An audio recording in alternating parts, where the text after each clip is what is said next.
whenever they're doing crazy things, I take a deep breath and tell myself to calm down before reacting. So wellness is definitely focusing on keeping my mind and my nervous system as calm as possible, getting quality sleep, drinking enough water, making sure I'm eating food that feels good in my body. And yes, I do eat nonsense sometimes, naughty things, but I do make sure that I keep a balance and, eat healthy. And I used to be super strict, but now I give myself grace. Sometimes I see things in them which I cannot stand. You will never feel anger like you feel anger when you become a parent. Children will bring out the worst in you. And my son once told me, "We are you." And that hit me so deep, because we are all each other. We are all reflections of each other. And if you see something in someone that you don't like, it's because there's a part of you that resonates with that. So there wasn't really a time that I felt like it was kind of relief when I was diagnosed, in a sense, because I knew something was deeply wrong. And to be told you have cancer, it's like it was a wake-up call for me. Hi everyone, welcome back to Zen and Now. Today's guest is nothing short of extraordinary. Monica Santos is a two-time cancer survivor, a passionate entrepreneur, and a powerful speaker who's turning pain into purpose. Through her journey, she's not only faced the unimaginable, but emerged with strength, grace, and a deep desire to inspire others to live life to the fullest, no matter the odds. Whether you're looking for motivation, a dose of courage, or just need to hear that it is possible to start again, Monica's story will speak to your heart. So let's dive in.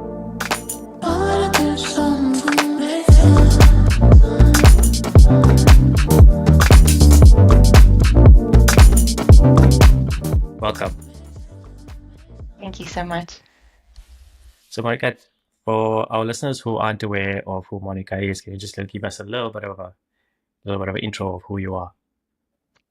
So I am a 31-year-old mother of 3 from South Africa, and I recently just completed cancer treatment for the second time. I had Hodgkin's lymphoma. I was first diagnosed in 2017 when I was pregnant with my daughter. And I did chemo, radiation, had surgery, the whole shabam, went into remission. And then about a year and a half ago, I started getting sick again. And I was diagnosed with Hodgkin's lymphoma, relapsed Hodgkin's lymphoma. I completed 5 months of chemotherapy and then the stem cell transplant, which was brutal. And I'm here living and well to tell the tale. How did that feel when you first heard the diagnosis? What was going through your emotions? Back in 2017, I was going through a lot. I was in quite an unhealthy relationship. I didn't really have family and any good supportive friends. So I was quite alone. I was afraid. I was very sick at the time. I was very thin and I was pregnant. So to find out that I had cancer was quite a shock. I never thought that I would ever get cancer. I was, I considered myself to be healthy and strong. I exercised regularly. I ate healthily, but my life was just a toxic mess. So when the doctor told me, I'll never forget the day, it was my thoracic surgeon, because I had a thoracotomy, which is a surgery into your rib cage, into your lung to biopsy. Right. I had a tumor in my lung. My thoracic surgeon came into the room, sat down, and he never sat down, but he sits down this day, and I just knew something bad was going to happen. He told me the tumor we biopsied was malignant, and I didn't feel anything in the moment. My survival instincts kicked in, and I remember asking him, "What next?" That's all I could think about. I need to survive. I just gave birth to a little baby girl. I don't have a choice. I have to, rid myself of this problem. So there wasn't really a time that I felt like it was kind of relief when I was diagnosed, in a sense, because I knew something was deeply wrong. And to be told you have cancer, it's like it was a wake-up call for me. I wouldn't have expected someone to say, it was a relief. But I think in context of where you were, you probably wanted to know what was going on. Yeah. It was a really strange experience, because it's like I felt like it was a second opportunity at life, even though it's crazy because many people would feel fear, like my life could end. Right. I felt like it was a second chance. Okay. And it was very different from the second time I was diagnosed. The second time I was diagnosed, I was quite angry because I felt like, why is this back again? And I went through a period of denial where I knew it was back. Intuitively, you can feel something is wrong. So I avoided going to see my doctor for a very long time. I had a cough for about 3 months and severe pain on my right side. That's where the tumor was.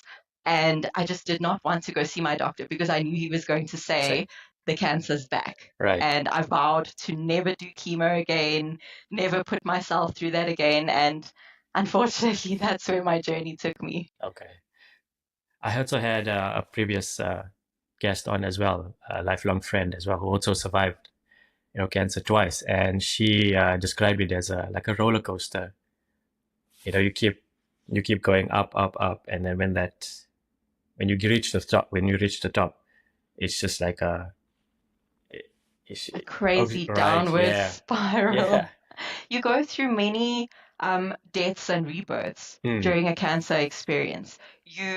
You feel like you're in between worlds. It's very spiritual as much as it is physical. So you'll have a lot of strange dreams and strange spiritual experiences, especially when you're very sick. I know for me that was true, and a lot of cancer patients that I've spoken to have had the same, where you feel like you're in between the land of the living and the dead, and you have access to this strange dimension. Yeah. And when I was my most sick, I would have these encounters in the astral, dimension where spirits would come and talk to me. I would see dead people and they would give me guidance, and I would have intuitive like messages that would guide me. And that's how I knew that I wasn't going to die, because of what I was being told in that space. But it's still a very scary and creepy place to be in. Yeah, I probably had probably a similar experience in terms of feeling the unnatural little bit of in a way when I was going through a bit of my depressional state and anxiety state. I could smell death basically. Yeah. And You can sense it. yeah, and when I went to my psychiatrist, I explained this to her. She thought obviously I was a bit crazy, and but it wasn't clear cut onto what it was. It just probably my state of mind was so detached from my reality. I didn't really feel like I was my normal self. Hence you said, like, Yeah. when you get detached from uh, the current world where we are, and we transverse to the celestial planes, it's just your spirit telling you there's something wrong, and you just need to listen to And the it's message also that's coming through. it's strange. It's like you're being, when you're in a depressed state or you're facing a dread disease, you get asked by the spirit world whether you want to continue your life or not. I feel like sometimes we take our focus from our everyday life, from reality, and we shift it to another place. And then when we're in that space, we are given like a choice. Do you want to continue on this journey that you're on, or do you want to end it and go off somewhere else? And that's why you sense that the death, you sense it, because it's very possible. It can happen if your soul decides to cross over, then death will happen. Yeah. Death will follow. It's the next step. 100%. And I had that experience many times throughout this journey. The first time it happened was I'm going to focus on the second time that I had cancer, the relapse, because that's the most current, it's the most relevant. So I was diagnosed in January last year. I had another thoracotomy, went into the lung, drained, because I had a pleural effusion as well, which is fluid in my lung. They drained the fluid, biopsied, the whole shabam. When I was in hospital, I was on very strong pain medication, and I hate taking medication of any kind. So I was on strong pain medication, and it was starting to affect me psychologically. I couldn't focus. I had racing thoughts. I didn't know what to do. I knew that I didn't want to do chemo and radiation. I wanted to heal myself naturally. I believe in the power of the mind, and I know that there are people out there who have cured themselves of incurable diseases, and all sorts of miracles are possible. I truly believe that. It just wasn't my journey. So in the States in hospital, I decided to stop taking my pain medication. And on one of the last days that I was in hospital, I felt like I needed guidance. So I tried to meditate, and I suck at meditating. So I had to really focus myself and apply my thinking. And I tried for about an hour and a half. And just as I gave up, I didn't even realize that it had worked, and I entered this altered state. And in this state, I found myself in a building. It was a building where I worked, but it was under construction. Right.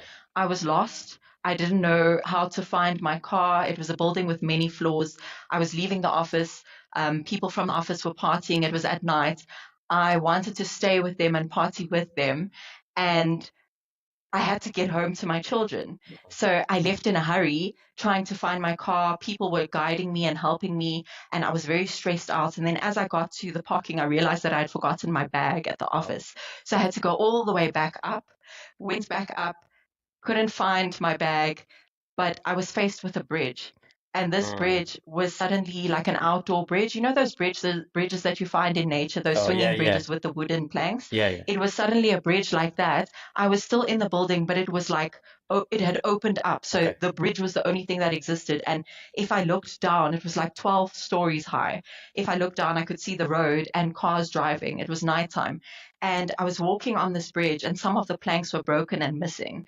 And when I got to a section where a few planks had broken away, I looked down and I felt like I should just jump. Mhm. And I thought if I just jumped, my life would be over, and I wouldn't have to deal with all the trauma and the suffering that was to happen after this diagnosis.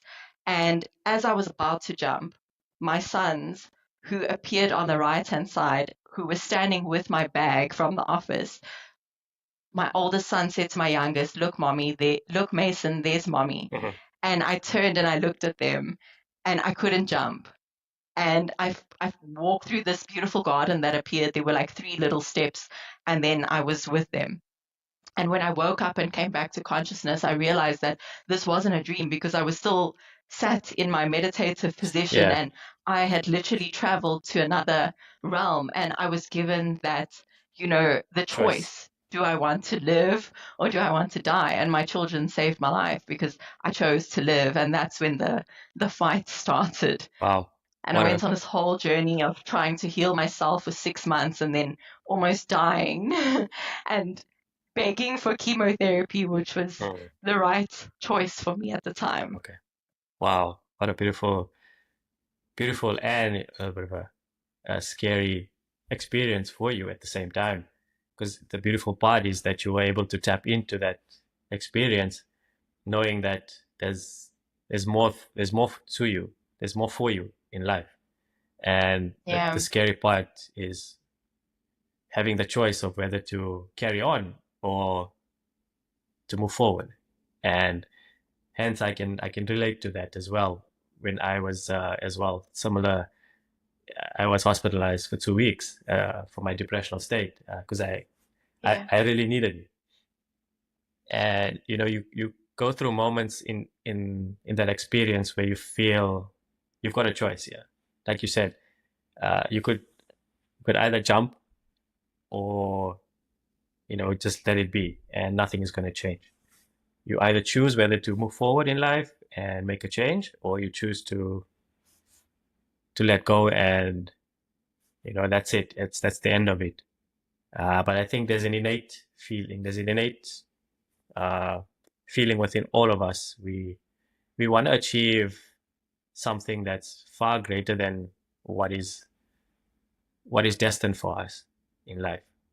And whether we go through these challenging times, this is the character building that shows us who we are in the realities of life. That for me, because I knew my calling was to help people. I knew this. Yeah. I mentioned this before. Ever since I think I was 3 years old, I had an experience where I was helping my mom, who had experienced hot oil or hot water falling on her leg in the kitchen. Oh, wow, yeah. And I was 3 years old, and I remember helping her, to the room to make sure she was okay, to get help. And so the innate, ability to help was there. We just need to tap into it, but we have to go through a certain experience to share, to be able to do that. In order to help others, we need to have a deep understanding of what it's like to suffer. Yeah. And I find that a lot of healers have gone through a lot of trauma, and they have found a way to heal from this trauma. And that's how we can help others, by us having found the light ourselves and then shining that light bright so that other people can see it too. Yeah, yeah. I mean, we don't want to we wouldn't want to wish this on anybody. No. You know what I'm saying? It's not like you have to Yeah. go through those challenges to Yeah. actually see the To light. be a healer. Exactly, yeah. Hence why you have to also be kind to yourself when you don't. But you can still do the work. You can still help in a capacity that's, you know, within your own your own reach. We're multidimensional beings. We're not just this physical vessel. We are lifetimes of stored information, whether you believe in past lives or ancestral, traumas and things that are passed down through our DNA. We are a culmination of generations and generations of information and knowledge and trauma, and we have access to all these parts. So you don't have to have, extreme traumas in this lifetime to be able to help other people, like you say. We just need to tap into that heart space and, shine that light. Yeah. And when we connect with our own hearts, we are able to connect with others and, open that part of them up too. Yeah. And also it's the willingness to receive that message. Because you can receive a message. Like I always say, you can take somebody or you can guide somebody to water. How they drink is up to them. Exactly. But I feel like it's our responsibility all of our responsibilities as human beings to just plant the seed. And when the time is right, that seed will grow. Exactly. It's not our responsibility or job to, force somebody to see the light or to heal them, or, we can only plant the seed, and when that person is ready for it, it will happen. Yeah, it resonates somewhere. Somewhere there's like an activation, of a light bulb going off, and I need to do something for myself right now. I've had a lot of people. Yeah, and it's all a choice. Reach out to me and ask me, what does I know? Okay, this is a friend of mine who reached out to me when I was in Austria, because we had an experience of delays and baggage issues, and everything that could go wrong went wrong. But we saw the silver lining of reaching our destination safely, whether it took longer than expected. But the silver lining was we made it safely to our destination. And he reached out to me and he messaged to say, what does work life mean to you? Because he's currently struggling with transitioning from his old life into his new life. And he's kind of struggling of where to find that balance. And I feel like, to address that is you got to have both. You have to have the work and the play to find your balance. It's not as cutthroat. I mean, as easy as to say, okay, this is what you need to do, and it's one size fits all. Yeah. Your journey we're all on a very unique journey. So your work and your play, you have to find that in between. What that means. Exactly. But there's guidance. There's a lot of resources out there right now.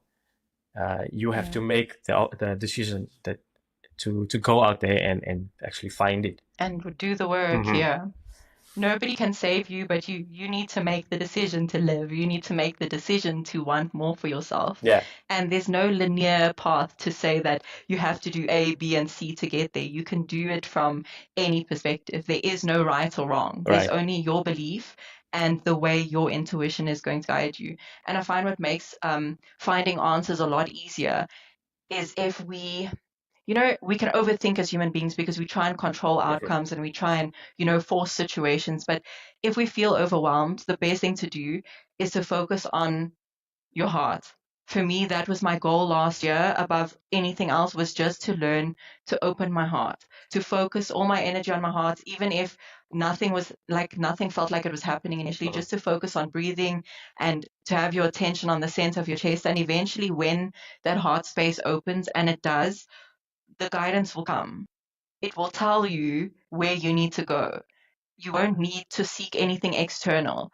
All the answers will come to you clearly and effortlessly. And somehow, some way, the universe will align opportunities and people and encounters, and you'll read something or see something, or somebody will say something to you that will take you to the next step. You will be guided to the resources, you will be guided to the people. Everything will unfold in magical and beautiful ways when you take your focus from the outside world and trying to figure everything out, and you move it just to that little space in between your chest.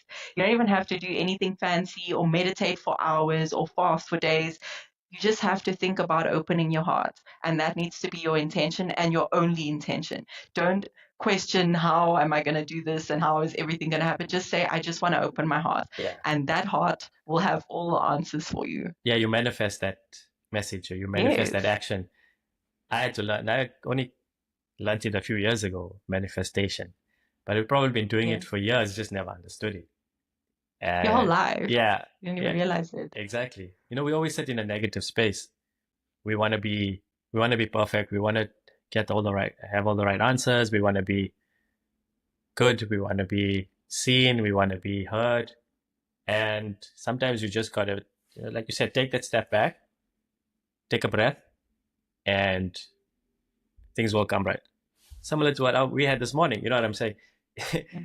Our experience this morning wasn't great of connecting. It wasn't like everything was going our way.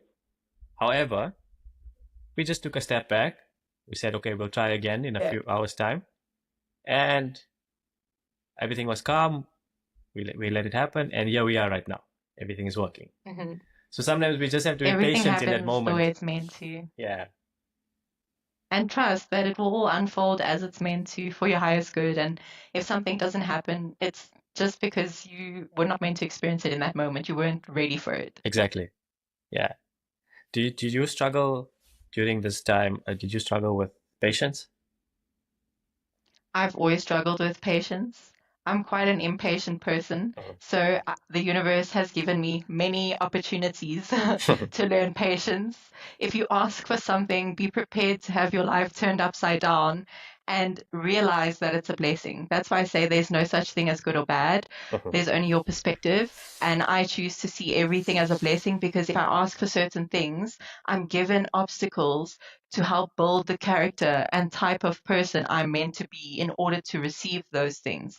So if you ask for patience, you will get a lot of things in your life that are going to test your patience. You will probably have children, firstly, and you will have many bad experiences in traffic, many annoying, frustrating people that you encounter on your journey, and those are blessings because you're getting what you asked for. You asked the universe to become a more patient person, so don't be surprised when all these things pop off. It's a good thing. You should be grateful because it's giving you, the education or the schooling that you need. Yeah, similar to me. So yeah, patience. Very impatient person, learning to be kinder and more patient with when things don't go your way. But I want to come back to your kids.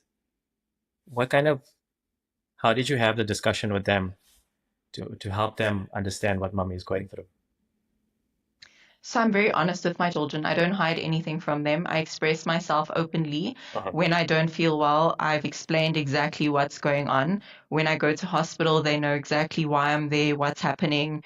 I'll always video call them. They'll see the drips and all the things that are happening, me losing my hair. So I've got 3 children, a 3-year-old, he just turned 3 now, a 13-year-old and a 7-year-old. So at very different phases of their development, but they all understand what's happening. When I'd have days where I wasn't feeling well, I would tell them that I'm in pain and I'm not feeling well. I would cry in front of them and they would see me be strong as well. So I wasn't just, a helpless victim laying around crying, feeling sorry for myself. So I'd have days where I'd cry and they would question me and I would be honest.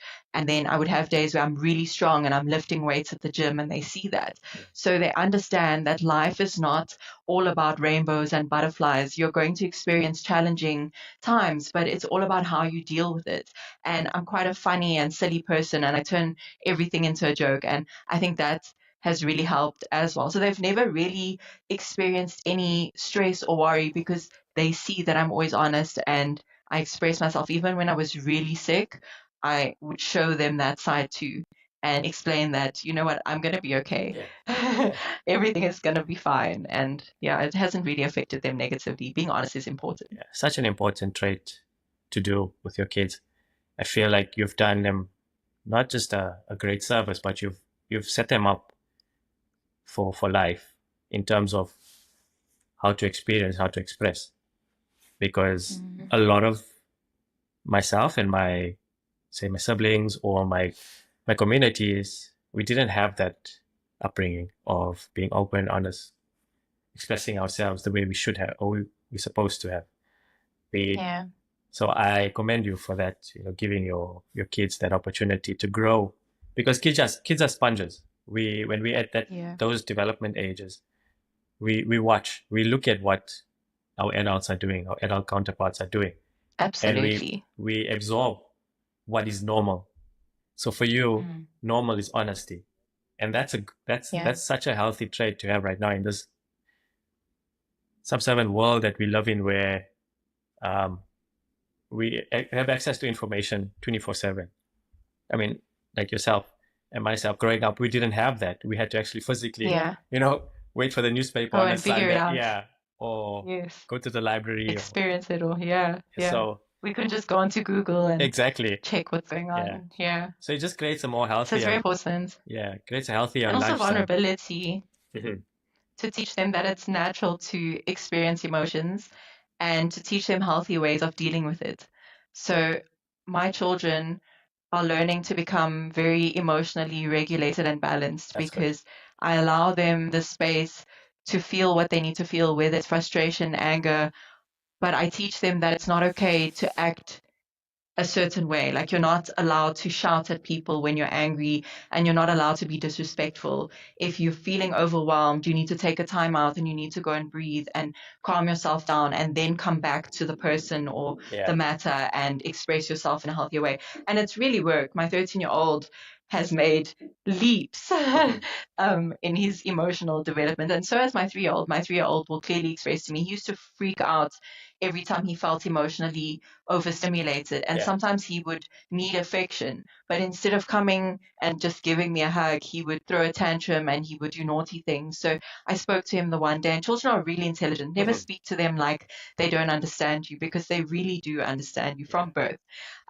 So I explained to him that if you want love, it's okay. You don't have to hurt yourself or do something crazy. Just come to me and say, I want a hug. And he does that now. Okay, He good. stopped the freaking out and he just comes to me and says, Mommy, I want a hug. And then Lovely. so it's very important. Yeah. Yeah, beautiful.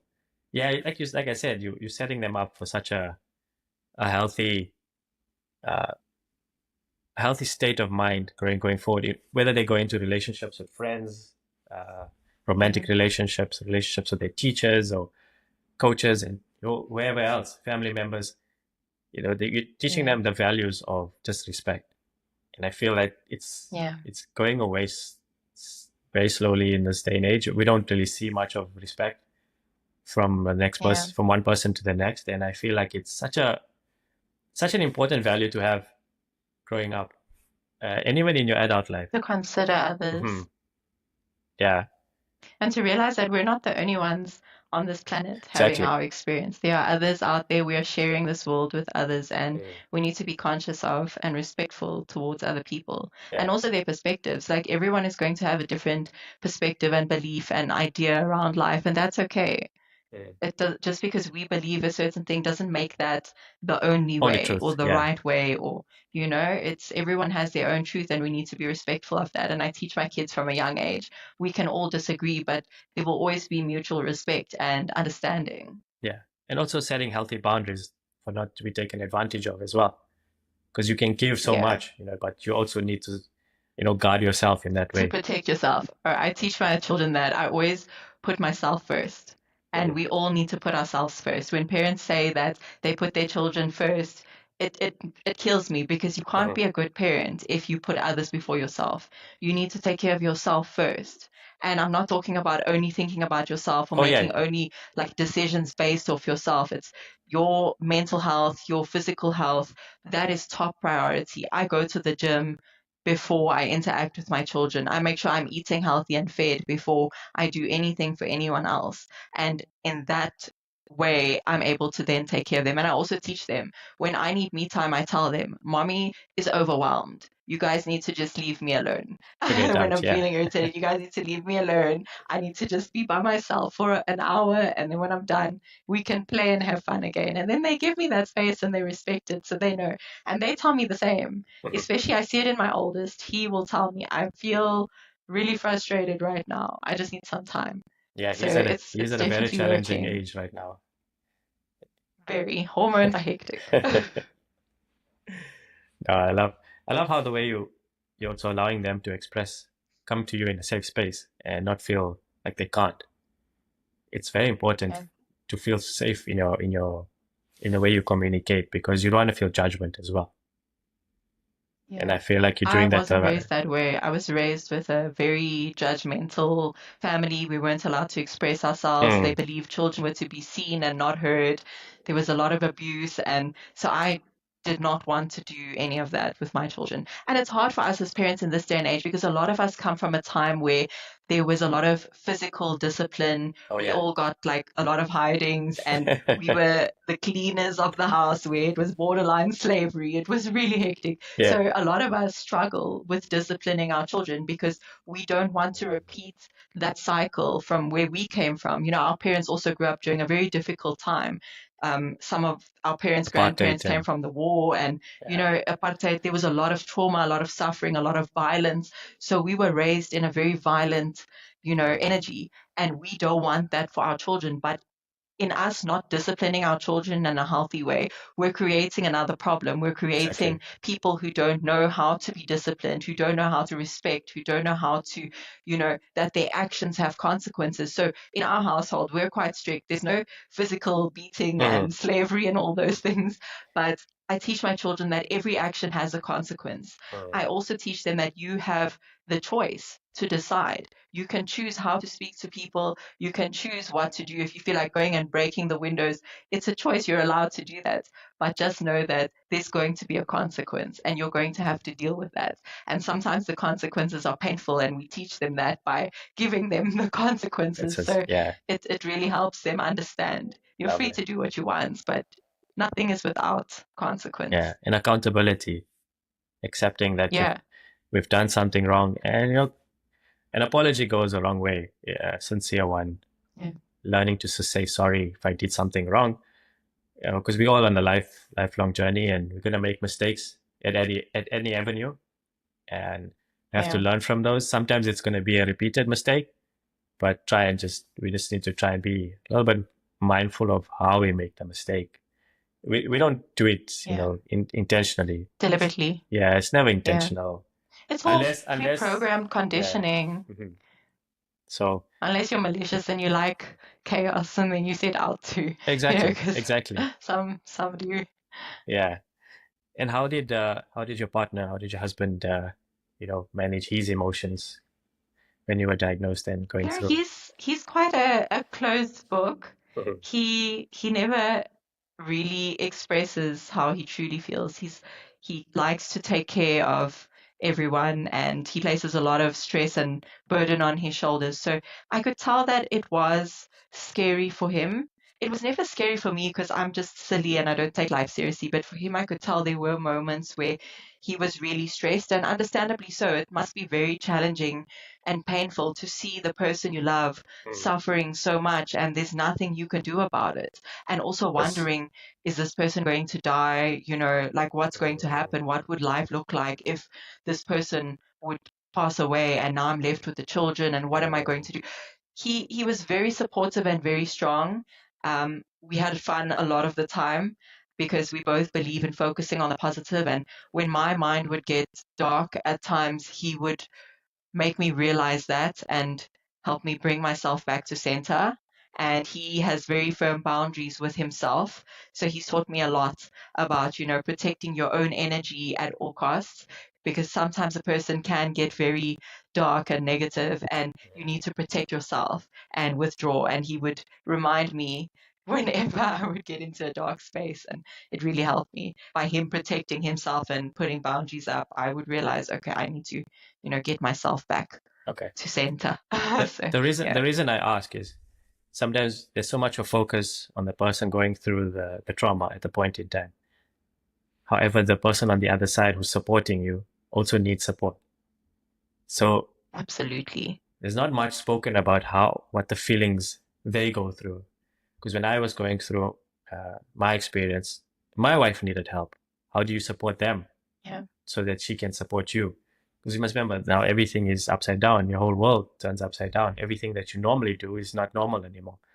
Your focus is on the person that you're trying to help, but you also need to live your life. So hence why I asked the question is, was this kind of like a support structure for him that he could go to when he was feeling overwhelmed? So because like you said, us growing up in a space, we take a lot on our shoulders. We don't really express. We want to be the end all and be all of your problems and solve it. So hence why I asked, did he have a similar support structure there? Thankfully, he had colleagues at work. His leader, his team leader that he works with is very, she's a very empathetic person. And she spoke to him a lot of the time. So he had people that he could talk to. And I know it was very difficult for him. He would never show that side to me. Okay. Because I feel like he probably didn't want to overwhelm me. But I could tell there were times where he was very overwhelmed. But for the most part, we had a really strong and positive experience because we kept focusing on living, and we went on holiday. When I was my most sick, we went to the Maldives. Okay. And it was the most incredible experience. So we forced ourselves to live. Okay. I mean, I had chemo the one time, my last chemo session in November before my stem cell transplant. I had hectic chemotherapy on the Friday. On the Saturday, we went to a music festival and we danced for like 7 hours straight. Amazing. So we've been living. That really helped. I think you're the epitome of living in the moment. Because I think there's so many people who love into the future or the past, especially when, you're going through something so heartfelt in terms of traumatic, and a traumatic event. You kind of like, your mind wavers or wanders too much into the future or what's going to happen to me. And you forget the beautiful moments that are happening in front of you right now. So hence why I'm also learning now to live more in the moment, because like you said, tomorrow is never guaranteed. You don't know what's going to happen 6 seconds, in front of you. So the future doesn't exist, and neither does the past. It's just this moment that's real right now. Exactly. Hence why there's so much of focus right now on living in the moment. It's so hard, but it's very difficult. This is what we asked for. It's so difficult. But this is what we asked for. We always tell ourselves, I'll be happy when I upgrade my car, or when I move into the bigger house, or when I get the partner, or when I get the job, or whatever.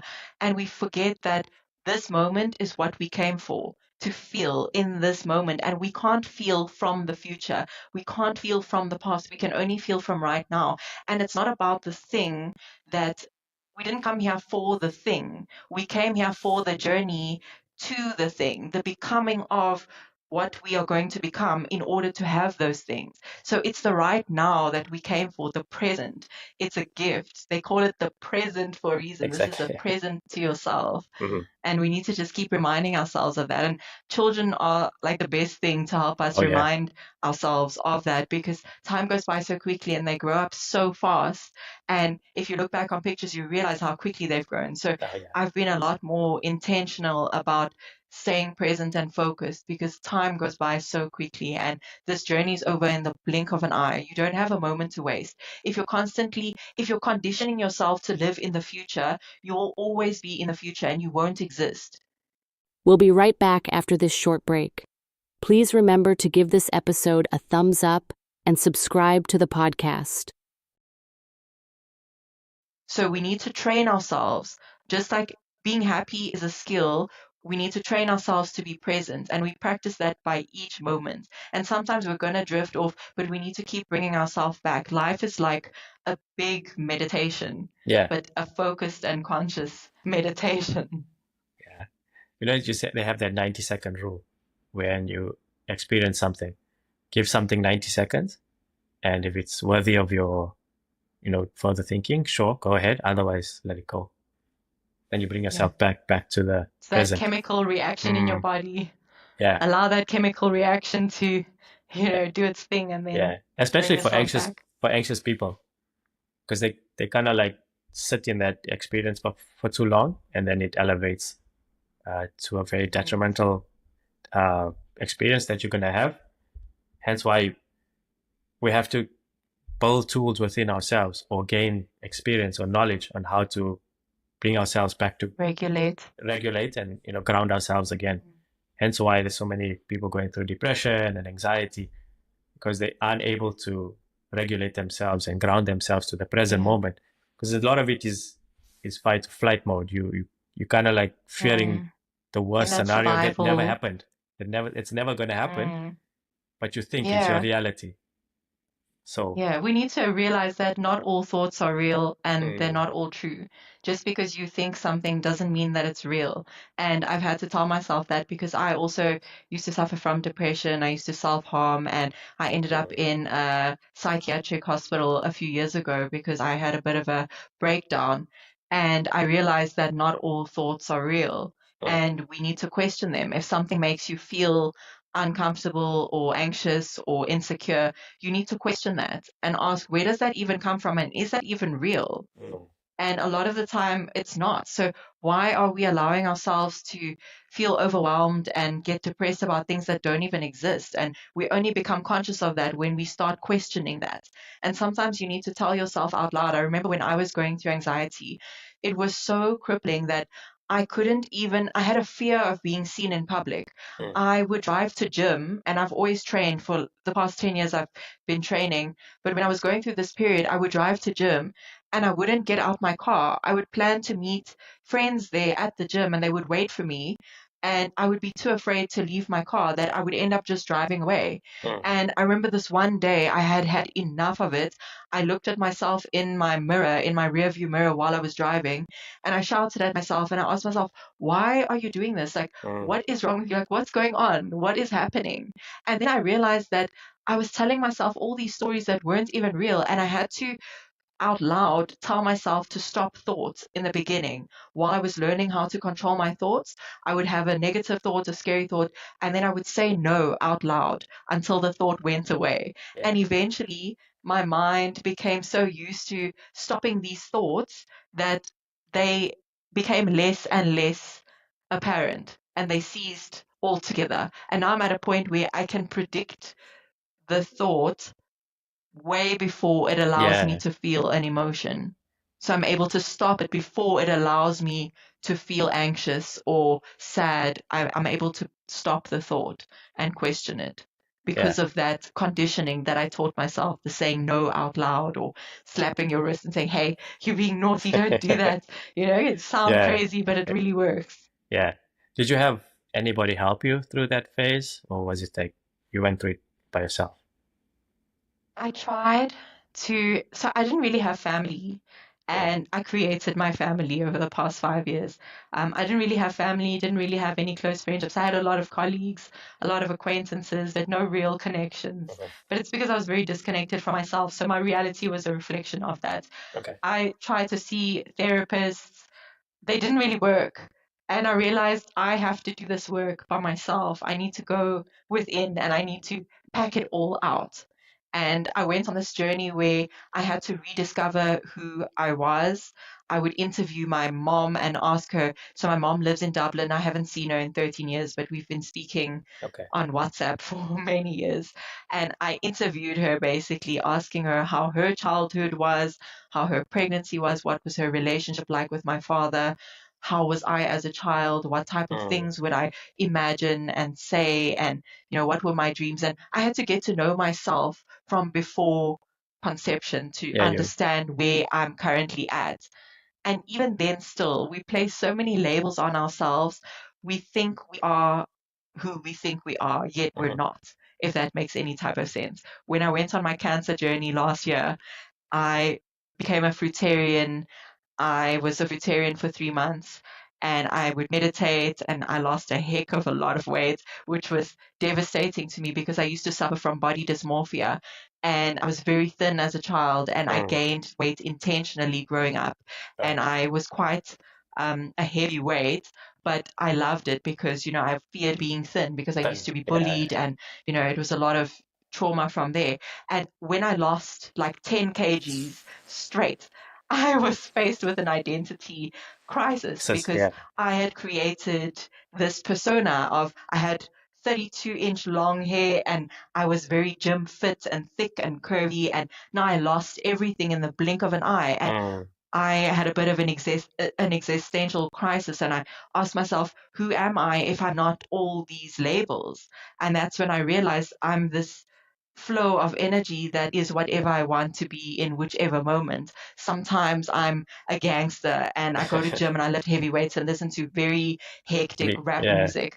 And other times I'm a little nerdy person that's weird and quirky and silly. And other times I'm a mom, and other times I'm a teacher. And, so we are no one thing. We're everything, and we're whatever we want to be in the moment. So we should never label ourselves. You can be one way today and another way tomorrow, and that's perfectly okay. So that's what it taught me, losing my hair and weight. And I was like, I'm not these things. You just adapt to your circumstance. And then I embraced the bald look, and I stepped into it confidently and told myself a different story. We are whatever we tell ourselves. So if you are going through a difficult time where you lose something like physically that you value, you need to own whatever is happening next and let go of the past. It doesn't exist anymore. You're not that person anymore. Let go of it. Don't hold on to an idea of how you think things should be. That's what causes suffering. That's what causes depression. We have an idea of how life should be. And if it doesn't reflect that back to us, we feel depressed, we feel stuck, we feel overwhelmed. Let go of your idea of how you think things should be and own whatever's happening to you right now. The moment I accepted, okay, I have cancer, everything changed. Everything fell into alignment. Everything felt easy. And then I decided I'm going to be a cancer baddie. I'm going to go to gym and I'm going to own it and be strong. And I stepped into that new persona. You stepped into your power, basically. Yes. I'm pausing because what you just explained, actually, I experienced myself in terms of body image, because growing up, I was actually pretty active, swimming, cricket, soccer, everything, and always had a physique that was, you could be proud of, and maintained it even when I stopped playing competitively. And when I was experiencing the anxiety phase and depressional phase, I started to lose a lot of weight, because when I get anxious, I lose weight. You stop eating. Yeah, stop eating, stop doing the things that you normally do, and started to. I still have a picture of myself. I think I took a selfie of my face, and my eyes were like, you could see there was no emotion. It's dead inside. I could, but I keep that photo just to make sure that this is not where you want to be again ever in your life. Yes. So and I had a 6-pack and everything, and when I went onto medication, I started to gain a lot of weight, because some medication allows not a lot of weight, but around the midriff you gain that excessive weight because of the medication. And I looked at myself at that point in time, and I didn't feel sad. I felt disappointed in myself, because I let myself get to that stage. And actually coming to Canada saved my life. That was actually the driving force, because funny enough, I was in hospital 6 months prior to me leaving South Africa. Wow. That's crazy. And how did you guys come up with Canada? Like, was it just a random thing, or? No, so ever since I started traveling the world at the age of 16, my first trip, I knew I wanted to live abroad at some point in my life, wherever it is, doesn't matter. I wanted to experience the world. My wife too is an avid traveler as well. Perspective of living somewhere else, experiencing culture, lifestyle, and somebody introduced us to the program, the Canadian immigration program, and we looked into it. We looked at Australia, England, Canada, and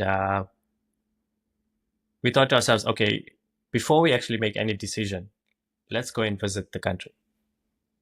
Let's go and see what it's about. We'll make a holiday out of it, and we can go and visit the States as well, because my wife has family over there. Spend some time with them, visit the East Coast, New York, Miami, do all this, have a nice trip. Yeah. And as soon as we left Canada, we knew, okay, this is where we want to be. Home. Yeah. And when we got back to SA, we started our application, everything. But there's something inside of me that wasn't complete. I think I was looking for something that was outside of my marriage. Honestly, I didn't feel like I was loved. I didn't feel like I was getting the attention I deserved, and because I was putting so much into it, I think it was like reciprocal. What I do for you, you do for me. I didn't understand it. I was very young, and I looked for affection outside of my marriage, and I did, but not in a state of like, it's just a one experience. But that one experience was so detrimental. I started to spiral because I knew I did something out of my character. And it wasn't a very pleasant experience to learn that you've done something to hurt somebody that you love. And I had to do a lot of introspection, honesty. I had to come clean and start my journey of healing, not just for myself but for my partner as well. And to be, but the driving force was always Canada, like get there. Hence why I always say Canada was my driving force to get. I was meant to be. The energy of a place. I was meant to be. The energy of a place is also very important because it has a certain frequency, and if you resonate with that, it can really heal you. Yeah. And your relationship now, how do you find your relationship now? Has it strengthened because of your honesty and the experience? Yeah, it does. It has. Because you have to face parts of yourself. Of course. We both had to actually go we both began the journey together. We went on it together. Yeah. And there were times where we were doing a practice called Kundalini yoga. So it's all about cleansing, and it's very intense. Like you can't do that more than once. It's a very intense practice. And there were times when both of us were very emotional in our household, and it was very dark, very, very dark, very dark times.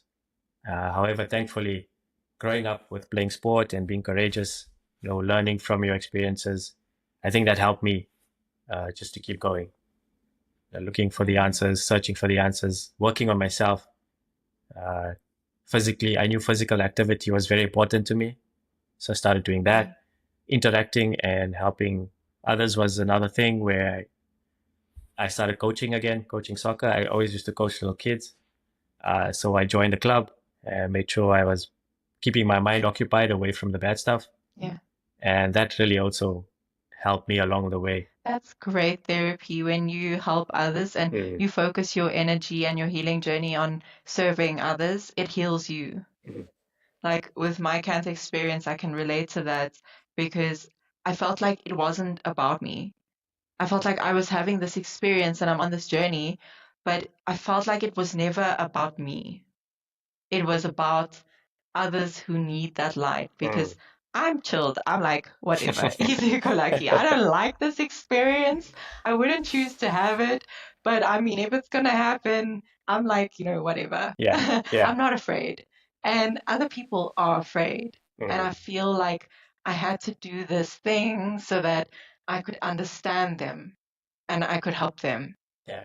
And in turn, you understand yourself. You begin to understand yourself. I understand myself. Yeah. The more you understand yourself, the more you understand others. Exactly. And that's what we need to realize. The more you fix yourself, the more reality around you will reflect that. Your relationships reflect back to you who you are as a person and what you think and feel about yourself. And we forget that. We don't realize that. We think, oh, it's everyone else that's the problem. But Yes. when you look within and you fix whatever you've got going on inside, and this isn't to be hard on yourself or to judge yourself, this is just to face reality for what it is. And my children often remind me of that. Sometimes I see things in them which I cannot stand. You will never feel anger like you feel anger when you become a parent. Children will bring out the worst in you. And my son once told me, "We are you." And that hit me so deep because we are all each other. We are all reflections of each other. And if you see something in someone that you don't like, it's because there's a part of you that resonates with that. That's so mature And of it's him not to say about the that. other person. And Yeah, he said, "We are you." Yeah, that's amazing. And I was like, what? Like, I couldn't even say anything. I was like, okay, you beat me. Yeah, sometimes you just got to hold your licks and take it. You know. So, tell me about your journey into motivational. It is motivational speaking, right? Or is it just Speaking, yes. Okay. So I started the speaking journey when I went through cancer the first time. I wanted to make a difference, and initially I spoke on mental health at a college here in South Africa. I spoke to the youth, but I find that my journey seems to be taking a bit of a twist. I never wanted to be involved with sick people, particularly cancer patients. I always disconnected myself from that because I never saw myself as a cancer patient. Okay. But this journey taught me that I was or am a cancer patient and I have a lot to offer in this field. So what I'm doing now with my journey is I've started writing, and I'm guided to write a book about the cancer experience in particular to be of service in this community. I feel like that's where my soul is guiding me because cancer is such a big thing in our world. Almost everyone is affected by it in some way, and there's a lot of need for light and love in this space. So going forward, I think speaking would mean that I am more engaging with the cancer community in hospitals, speaking to people who are going through it, because with my stem cell transplant, I have never experienced pain and suffering on a physical level like I did during that time. And it was scary. So on the last day, so the whole experience, so you're in hospital for a month in isolation. The first week of hospital, you are given intensive chemotherapy several times a day, different chemo agents to completely destroy your bone marrow and reduce your immune system to nothing. So they essentially kill you and then give you your stem cells just before you're about to die. And on the last day of chemotherapy, I could feel my body dying, and it was very scary. So I remember I was awfully sick. I felt hectically ill. I had every side effect, and during the chemo I was fine, but it was that last chemo session that knocked me. And then I contracted several viruses that attacked my digestive system, and I had no immune system. So I had to just wait it out. I couldn't eat for 5 days straight. I was sick for 8. It was just terrible.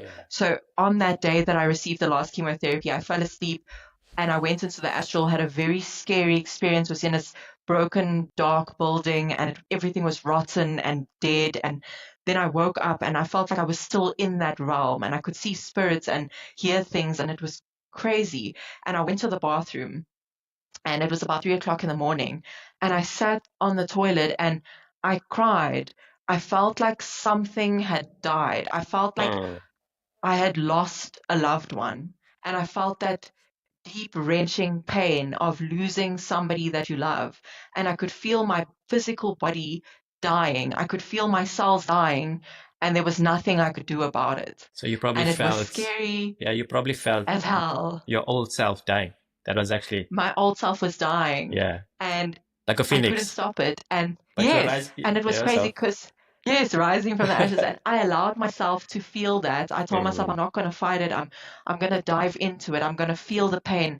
I'm going to open up to it. And I cried hysterically, and I was on the floor crying, and I was feeling terrible, and my body was in pain, and I was consoling myself Mm. in the same breath and telling myself that it's okay, and like bringing myself back to a calmer state. And when I was in that calmer state, I felt relief, and I felt like a part of me had to die for me to live and continue living. And there were so many crazy synchronicities. So my birthday is on the 22nd of March. I received my stem cells back on the 12th of March. So I was in hospital for my birthday, received my stem cells back on the 12th of March. And when you receive stem cells, they call it your rebirth day. They sing happy birthday to Oh, you, wow. and they actually call the time as they give you your Oh, stem yeah, yeah. cells. So you are like born Okay. again. And what makes this whole story crazy is that my mom told me that my due date was the 12th of March. I was meant Wow. to be born on the 12th of March, but I was 2 weeks late. She remembers the exact day because her wedding anniversary was the 13th of March, and That's I was meant to be amazing. born the day before. And it gets even more weird. So the one day I was on a video call with her, and then she starts crying. And I'm like, why are you crying? What's going on? And she's like, no, the number above your bed. It's my favorite number. And then I was like, okay, but that's weird. That's random. Why would you cry? And then after a few moments, she tells me because that's the room number I was in when you were Oh, born. wow. And I was like, what? And I was having so many, I felt like I existed in Mm. that during that hospital stay in multiple dimensions at the same time. I could see all parts of myself in this realm that we live in on earth. And this sounds crazy, but I could see how I went back in time because I had healed so much generational trauma and come to so many realizations and changed so many beliefs and perspectives. I was then gifted this ability or this opportunity to go back in time to be born in the timeline I would have been Mm. born in without all the generational trauma Trauma. and karma that I had to Yeah, yeah. deal with throughout life. And I was now given this new path because of that. It was very physically painful. I had to be murdered with Mm. the poison that they gave me. But that was a gift. That was a gift from my ancestors for healing all the trauma. I was gifted this painful rebirth to be born into the right Right. timeline. Yeah. It's like that Harry Potter scene, where I think it's the fifth, the sixth one, where Yes. pieces of him die. But it's actually Yeah. like Voldemort. That when he was born with certain traits of Voldemort. And then when he's with Dumbledore, he sees a small little piece of him. But that's In what Dumbledore.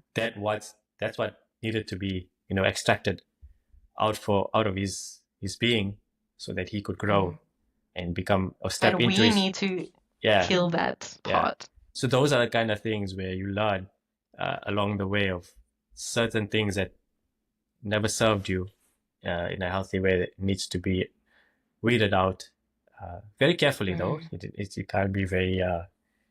extrapolated like a chainsaw and cut it all out just in an instant. It takes Yeah. a lot of work. It takes a lot of emotion. Yeah. It takes a lot out of you, physically, energetically, mentally. I don't think I've ever gone through anything so challenging in my life where mentally, physically, you're exhausted. Mm. But you still have enough energy to keep going because there's a higher self, there's a higher purpose for you to show up not just for yourself, but for everybody around you as well. Because if your cup is full, you are able to start filling. Tell everyone else. Yeah, it's like that Yeah. experiment, where they have that straw. So they fill a glass with liquid, and they have a straw, and then you kind of like just insert it with a little bit of air, and it starts to fill other cups. Other cups. Yeah. So. And it won't even be an effort. It will just be a natural byproduct. Mhm. Because I've noticed when I feel really good, I just love everyone so much around me naturally. It's not like you're even trying. Mhm. And everyone around me will just, feel that love and be overwhelmed themselves. Yeah. So the more we love ourselves and fill our own cup, the more Exactly. everyone around us benefits. Hence why also when I saw because you just popped up on my feed, on my Instagram feed, and I saw the message you were portraying out and you were sharing, and I thought to myself, because you feel energies, you feel somebody that's aligned to what the message you're trying to get out to the world. And nowadays I'm like, just try. If she says no, she says no. Move on. There's no hard feelings. At the end of the day, that's what it's about. There are going to be days when you don't get the expected result that you expect, and you have to accept that some people are also going through their own life journeys. They're not ready to share, and that's okay. You have to be kind to them as well. You can't really force it down their throat. Hence why I'm learning to understand that not everybody likes you, and you don't like everybody. You don't have to take everything personally. Yeah, because People are going through I used to their own. be that way, very personal, very sensitive. It's human nature. Yeah, but there's also times when you are a little bit mindful and you don't take it, too hard. You're not so you don't take it on board yourself, and that's why I felt very heavy at times, because I was taking everybody's energies on for no reason, and I wasn't looking after myself. When you're an empathetic person, it's very hard because you absorb energies, whether it's energies of an environment, of a room, of a person, and you need to remind yourself, I've learned this through a lot of pain and suffering myself, that not all these emotions you feel are actually yours. Yeah. And I always go back to my children because they make me feel a lot. And I've had to sort of put a barrier between and say, okay, I can feel what you're feeling, but I am not going to allow it to affect my center of gravity because I know that it's not my emotion. Like empathetic people would often suffer from depression or anger or frustration, and they don't know where it's coming from. It's because it's not yours. And when you realize, hey, wait a minute, this anger is not even mine, I can let it go. I don't have to feel angry. Exactly. And then you do something to ground yourself, like walk outside barefoot or go into the sun, and it changes everything. Yeah, such a simple resolution. Because sometimes we sit in that space for so long that we don't really. It becomes like a mold, it just resonates there. And we think that's who we are. Yeah, and we talk to ourselves in a negative light where you don't feel worthy of love, affection, care, all the adjectives that we find hard to accept at times. And when it does present itself, you don't know what to do with it. It's not normal. Yeah, your nervous system goes into shock. It's like, this doesn't feel natural. The chaos feels more natural. And I've had to learn a lot of hard lessons on how to release the self-sabotaging ways and the limiting beliefs that I had about myself. And I never knew what a healthy relationship looked like until I landed myself in one and didn't know how to handle it and would do all these unconscious things that I didn't even realize. At the start of a relationship with someone, we bring our best selves. Yes. Relationships are beautiful in the beginning, they're magical because that's who we naturally are. But when we become comfortable, our subconscious mind takes over, and all those pre-programmed patterns and beliefs, will start to take over, and we don't even realize it. We become unconscious of it. And we only realize there's a problem when our significant other is miserable, or when we find ourselves being miserable and we're like, how did we end up here? It's all those unconscious programs that we inherited from our parents and grandparents, and we need to be so conscious of that and keep reminding ourselves. My husband and I are very good at reminding each other because I came from a very broken family and he had a very stable family. So he has been my guide when it comes to a healthy relationship. He's had lifelong relationships with friends. I have never experienced that. I came from nothing and, I had no connections or, so he's taught me a lot, and he will often remind me and call me out on my strange behaviors. And then instead of taking offense to it, I've questioned myself and, consciously made change. And it's hard. Yeah, it is hard. We will always make mistakes and fall back into autopilot, and then we have problems come up, and then we're like, oh crap, and then, we try and get back to it. We just need to be patient and keep doing the work. How funny is it that we're attracted to the opposite of who we are? We're attracted to what we need. We get what we need. It's crazy. Yeah, it's sometimes you question it, like, how, why? Yeah. And when you allow it to sit with it, it becomes naturally of the why. Mm. And then the other side, your partner as well, understands why, because it's similar to your relationship with your husband. Mine's similar to mine. I grew up uh, very sheltered. I didn't have to struggle too much, but I also had I had traumatic experiences as a child. And my wife, a little bit on the other side, a little bit of chaos. She had to become the parent very young, so never had the opportunity to be a child. Child. Yeah, and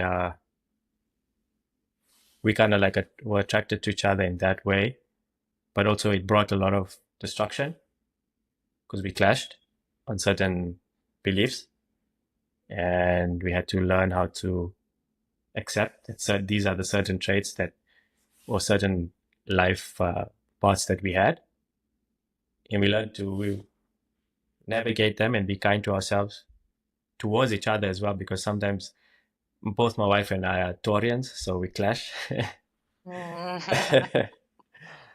um, which is not a bad thing at times because Are your birthdays like 2 close weeks together? 2 weeks apart. Yeah. Oh, that's crazy. Yeah. My husband and I are a day apart. Oh, yeah, but it's the circle of life that it's beautiful. There's you have to accept the chaos. You have to accept the chaos, live with it, and And be willing be to willing. work for it. If you Yeah. want something, then nothing worth having comes like easily. You need to, become someone else to have those things. If you're a person that's had a lot of trauma, you need to heal from the trauma if you want to have a healthy relationship or a healthy life. Yeah. You have to do the work. Yeah. There's no way around it. There's beauty in chaos somewhere. There is, absolutely, because there's growth. That's it. That's growth. Which We come from chaos. I mean, conception itself is Oh, chaotic. yeah. It's a chaotic thing. I'll just touch on wellness. What does wellness for you look right now? Wellness for me right now, definitely working out every day, every second day, some form of exercise. I lift weights. I love feeling strong and being physically fit and just being out in nature. I really challenge myself daily to be calm and to focus on calming my nervous system. And I do that by walking barefoot on the grass outside, feeling the sun on my skin, Excellent breathing grounding. every time I feel myself, freaking out and getting stressed out, talking to myself in my mind constantly and not reacting to my children constantly. Whenever they're doing crazy things, I take a deep breath and tell myself to calm down before reacting. So, wellness is definitely focusing on keeping my mind and my nervous system as calm as possible, getting quality sleep, drinking enough water, making sure I'm eating food that feels good in my body. And yes, I do eat nonsense Of course, sometimes, of naughty course. things, but We all I do. do make We sure all that do. I keep a balance and, eat Yeah. healthy. And I used to be super strict, but now I give myself grace. I'm kind to myself.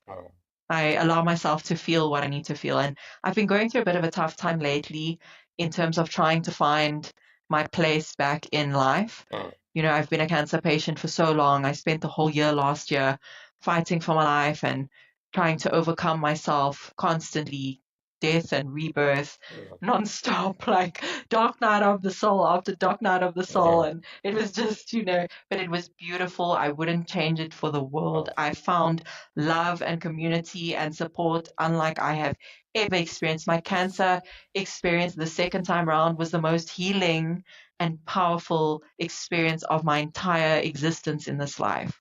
And I wouldn't change it, as painful as it was. But now I'm in a state of what next? Right. And I know that the more I align with myself and the more I focus on my heart, the more the universe will unfold for me. But it's just, that awkward state of I'm in between two realities and I'm stepping out of the old one, but I don't know where I'm stepping to next. So it's a bit of some days I'm sad for no reason. That's okay. That's okay. That But I happens. allow it. Yeah, that happens. Some days, every day is not going to be the same. Today you'll feel Yeah. on top of the world. Tomorrow you'll be down What in am the I doing dumps. with my life? Yeah. Yes. But the key is not to dwell too much in that feeling. Mm. That's when we start to Yeah. like go back into Be sucked old into habits. it. Yeah. Yeah. What we focus on magnifies. Mm. So if you keep focusing on how you feel so terrible, then you're going to feel worse and worse, and then reality will start reflecting back to you what Yeah. you're feeling. Yeah. So I allow myself to feel what I need to feel, and then tomorrow I pick myself up and I go to gym and lift heavy things and do things that I enjoy. Amazing. And then we also do the naughty stuff as well. Yes, but we need that. Life is all about experience and balance. Exactly. A new look on a new outlook on life. Yeah.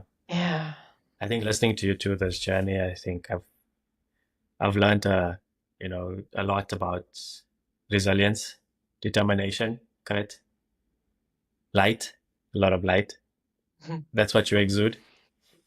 Yeah. You can feel it. Ah. You can feel it. That's good. Yeah. I always want to make people feel better than they felt before I met them. No, you certainly have. It's refreshing, and hence why Thank you. so it's very important who we choose to be in our lives, to be part of our lives, to be who will be part of our energy space, because you don't want energy sappers, and I think No, I've definitely not. I've had a few of those experiences. Still Yeah. trying to navigate, but getting better at learning to keep my energy space clean Yeah. and a bit fair. It's so important Oh. who we allow into our space, firm boundaries, and you can feel immediately Mm. when you meet someone. You can feel if this person is going to be unhealthy for you, and you can immediately set a boundary. And also, we attract what we are. So, the more in alignment you are, the better quality relationships and people and encounters you will attract to. Yeah, So, you can always trust that the universe has your back. of course. Yeah, the universe doesn't always give you the answers that you want when you want it, but it provides it Gives you what you it's need. required. Yeah. Yeah. Yeah. When you need it most, Yeah. it comes. And the universe likes to keep us tense and in a state of anticipation. Like, is it going to happen? Is it going to happen? And then when you're about to fall off the cliff, then the universe is like, ha ha, here's your answer. Yeah. And you'd be like, why? Why now God only? has a sixth sense of humor, a real sixth sense of humor. That's how you need to take everything with a pinch of salt. Oh my goodness, and I must share this one thing. So the first time I got cancer, I was very young. I was 24. Mm. And it taught me so much about judging people. Yeah. So we all unconsciously judge people. It's just human nature. And, we need to teach ourselves not to. And when I was 24, I went for chemo. And the one day at the chemo center, there was this old man sitting next to me. And I felt like he was quite pervy. He was Mm. I perceived him to be flirtatious because I was so used to being approached by men in that way that I didn't know what a normal, healthy encounter looked like. And so he was talking to me, but he was just being friendly, and I was annoyed by him talking to me. Mm. And I was still outwardly friendly, even though internally I was feeling like, ugh. Yeah. And he kept farting really loud. And I felt like this man is so disrespectful. He's sitting next to me, farting, pretending like nothing is going on. And as we got to speaking, he shared his story with me, and he told me that he had colon cancer and he had half of his colon removed, and he had those colonoscopy bag things. I don't know what to call them, but he Oh, had one yeah. of those bags. They call it And yeah, it's like a septic bag. Not a septic. Yeah, yes, yeah. the way the food passes through. Yes, So he yes. had one of those bags, and he told me that this bag makes uncontrollable, like farting sounds, and he Oh, can't control it because it's straight from his stomach. And in that moment, I felt so so bad. The universe humbled me, and it made me realize never judge anyone because you don't know what they're going through, what they've gone through, and you can't just, base your opinions on Exactly. assumptions of what you think. Mm. So every time I encounter anyone, I always remind myself of that story that, you should never judge anyone because you don't know. Yeah. We're all going through the most. We need to be kind to each other. That's the message of every day, to remind yourself not to judge on face value until you get to know you spend time with that person, then you can make your decision of whether Your own, yeah. your own judgment. But no, in any sense, most of the time, all of us want to leave something behind when we, transition. What does that look for you? What's the legacy Monica wants to leave the world? I want everyone to have a feeling of intense love when they think of me. Like when I've left, I want people to feel my energy more than anything. I want them to think of me and think, wow, that lady, she was just such a kind, beautiful soul. And that's what I want more than anything else. I also definitely want to leave the world with children who are just as filled with love and light and who can make a meaningful difference and impact others, as much as I would hope to. And I would love to finally finish writing. I procrastinate a lot, and that's one of my worst traits. I need to stop telling myself that I'm a procrastinator because that's what's happening. I want to complete at least one book so that I can, the trick is I have so much to share, and we all have so much to share. How do you compress an entire experience? Just start. That's what the universe keeps telling me. They keep telling me, just start from where you're at. And I'm like, I'll start tomorrow. I was exactly where you were when I wanted to start my podcast, because I really wanted to do this, but I didn't know if I had everything perfectly in place before I began. So I just did a live with a friend, and from there it started. That's what like you said, that you've got that fear of it not being perfect because you want to have a meaningful impact in people's lives. And this book, as much as I want to share experiences and perspectives, I want my readers and people who experience this book to experience me and to experience themselves in the words that I write. I want people to feel things deeply when they read what I have to say, and for it to impact them in a positive and powerful way. And that is that's what's, I feel like I'm intimidated by the task because it has to be so impactful. Otherwise, what's the point? One piece of advice I would give you in that sense is just put it out authentically. Don't be too from my heart. Yes, from your heart. Don't be too concerned about how it sounds, what it looks like on the page, if the grammar is correct, if the composition of it is okay. I've got enough words, I've got enough pages, if my message is coming out right. If it's coming from a genuine place, that's it. It will reach who it needs to reach. Exactly. Yeah. That's why speaking is so much easier, because it's like, just, and then I fight it. So I can write like effortlessly when I allow myself to get into that emotional place.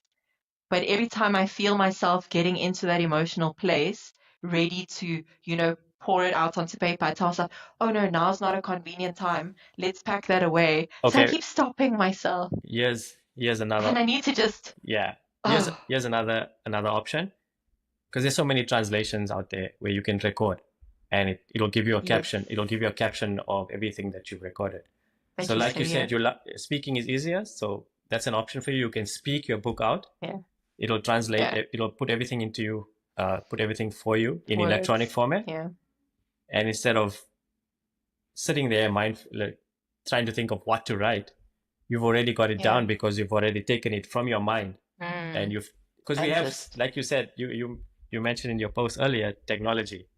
You mentioned about technology. Yeah. This is the part where technology helps us. Yeah. It can be greatly beneficial, yeah.